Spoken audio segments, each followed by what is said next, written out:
వచ్చిందా? గౌరవ సభ్యులిద్దరూ లేవనెత్తిన అంశాలని ఖచ్చితంగా దీన్ని ఎగ్జామిన్ చేస్తాం అధ్యక్ష.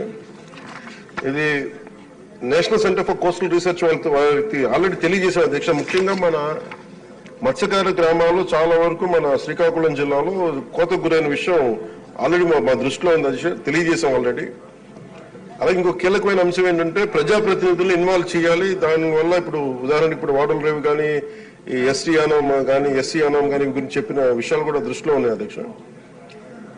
ఇది ప్రత్యేకించి ఇక్కడ ఈ మత్స్యకార గ్రామాల్లో చాలా సమస్యలకు సంబంధించి ఈ ఎన్సీసీఆర్ వాళ్ళు కొంత అవగాహన లేదు అని తెలియజేశారు అధ్యక్ష. ఖచ్చితంగా ప్రజాప్రతినిధులు ఇన్వాల్వ్ చేస్తే స్థానికంగా ఉన్న సమస్యలు మరింత లోతుగా అధ్యయనం చేసే అవకాశం, ఖచ్చితంగా దాన్ని ఎన్సీసీఆర్ వారి దృష్టికి తీసుకెళ్లి ప్రజాప్రతినిధులను కూడా దాంట్లో ఇన్వాల్వ్ చేయాలి అనే దాన్ని మేము ఖచ్చితంగా దాన్ని ముందుకు తీసుకెళ్తాం అధ్యక్ష.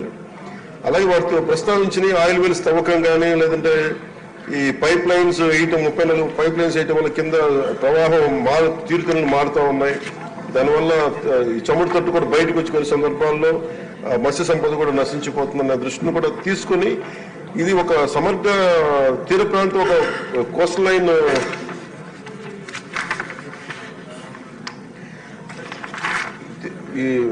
ఇలాంటి సమస్యలు ఏమున్నా కానీ దీన్ని ఒక ఈ మన రిలయన్స్ వాళ్ళే కావచ్చు, ఓఎన్జీసీ వాళ్ళే కావచ్చు, మేము దీన్ని ఇన్స్పెక్ట్ చేయించి దీని అధ్యయనం జరిపించి ఖచ్చితంగా దీన్ని ఒక సరైన right action will be taken sir, and that is our commitment to that.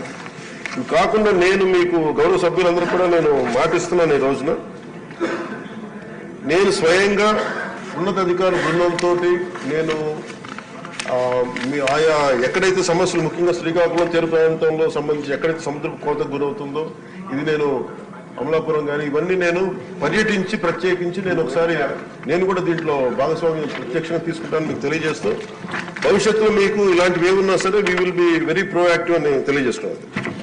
We will 100% we will address this issues. Question number 77 సభ్యులు లేనందున సమాధానం చెప్పినట్టుగా భావించవలసి కోరుతున్నాను. ఇప్పుడు క్వశ్చన్ నెంబర్ 78 గంటా శ్రీనివాసరావు గారు, మంత్రి గారు మాట్లాడతారు. ముందు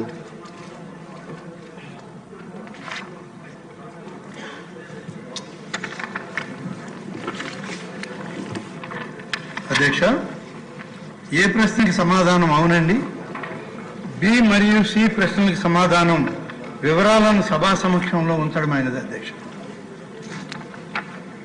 గంటా శ్రీనివాసరావు గారు. అధ్యక్ష ధన్యవాదాలు. ఈ సింహాచలం పంచగ్రామాలకు సంబంధించిన ఇష్యూ అధ్యక్ష, ఇదే అసెంబ్లీలో చాలాసార్లు మాట్లాడటం జరిగింది. మీకు కూడా విషయం మీద పూర్తి అవగాహన ఉంది. కంబైన్డ్ స్టేట్లో కూడా చాలాసార్లు అసెంబ్లీలో ఈ విషయం మీద మాట్లాడడం జరిగింది. ఇప్పుడు ఒక అపారమైన అనుభవం ఉన్న పెద్ద ఆయన మంత్రిగా ఉన్నారు. దీనికి సంబంధించి మొన్నే ఒక మీటింగ్ కూడా కన్సర్న్ ఎమ్మెల్యేస్తో మీటింగ్ పెట్టి దాని మీద కొంత ఇనిషియేషన్ కూడా తీసుకోవడం జరిగింది. అయితే సమాధానాల అధ్యక్ష కొంచెం వేగ్గా ఇది ప్రస్తుతం వివాదంలో ఉంది అని చెప్పడం జరిగింది. అధ్యక్ష మీకు గుర్తుంది, ఇది ఒక భీమిలి కాన్స్టిట్యున్సీ కాదు, పెందుర్తి, వెస్ట్, ఈస్ట్, అలాగే నార్త్ అన్ని కాన్స్టిట్యూషన్ దాదాపు 6 కాన్స్టిట్యూషన్ సంబంధించిన ప్రజలు ఓటర్లు దీంట్లో ముడిపడి ఉన్నారు. ప్రతి ఎలక్షన్ టైంలో కూడా ఈ పంచగ్రామాల సమస్య ప్రధానంగా చెప్పడం, ప్రజలు కూడా విశ్వసించడం జరుగుతూ ఉంది. అందుకే మొన్న అక్కడ మెజార్టీలు కూడా భారీ మెజార్టీలతో అందరిని అక్కడ గెలిపించారు. 2014లో మన ప్రభుత్వం వచ్చినప్పుడు గౌరవ ముఖ్యమంత్రి చంద్రబాబు నాయుడు గారు ఈ ఫస్ట్ క్యాబినెట్ విశాఖపట్నంలో పెట్టినప్పుడు మరి మీరు కూడా ఆ రోజు మంత్రిగా ఉన్నారు. దాంట్లో మన అజెండాలో ఈ పంచగ్రామాల సమస్య మాట్లాడటం, దాని గురించి ఒక తీర్మానం కూడా చేసి దానికి ఒక టైం ఫ్రేమ్ సొల్యూషన్ చెప్పాలని చెప్పిన కూడా చెప్పడం జరిగింది. అయితే అప్పటి నుంచి ఇప్పటిదాకా కూడా 2014 నుంచి జూన్ 12 ఫస్ట్ క్యాబినెట్ అయింది. అప్పటి నుంచి ఇప్పటిదాకా కూడా ఈ సమస్య ఎక్కడేసిన గొంగళి అక్కడలాగా ఉంది. ఒక అడుగు ముందుకి 2 అడుగులు ఎన్నికలాగా ఈ సమస్య ఎప్పుడు కూడా పరిష్కారం కాకుండా పోతుంది అధ్యక్ష. అందుకే నేను గౌరవ మంత్రి గారిని కోరుతా ఉన్నాను, మన అధికారులు ఇచ్చిన సమాధానం ప్రకారం మీరు కోర్టులో ఉంది అని సింపుల్గా దాన్ని వదిలేస్తే సరిపోతుంది అధ్యక్ష. ఇది వేల కుటుంబాలకు సంబంధించిన సమస్య అధ్యక్ష. దట్టు చిన్న చిన్న ఇళ్ళు 100 గజాల్లో 50 గజాల్లో ఎన్నో ఏళ్ల నుంచి నివాసం ఉంటే ఏదైనా వర్షం పడో లేకపోతే చిన్న లీకేజ్ అయినా లేకపోతే మూడు రిపేర్ చేసుకోవాలన్నా ఒక దీంట్లో భయపడుతున్న జీవితాల అధ్యక్ష. అందుకని దీనికి పరిష్కారం మాత్రం ఖచ్చితంగా మనం చూపించాలి. ఒక పక్క మరి అధికారుల నిర్లక్ష్యం వల్ల ఎకరాలు ప్రైవేటు వ్యక్తులకి మనం వీక్ కౌంటర్లు వేయడం వల్ల పొలాలు వాళ్ళకి వెళ్తా ఉన్నాయి.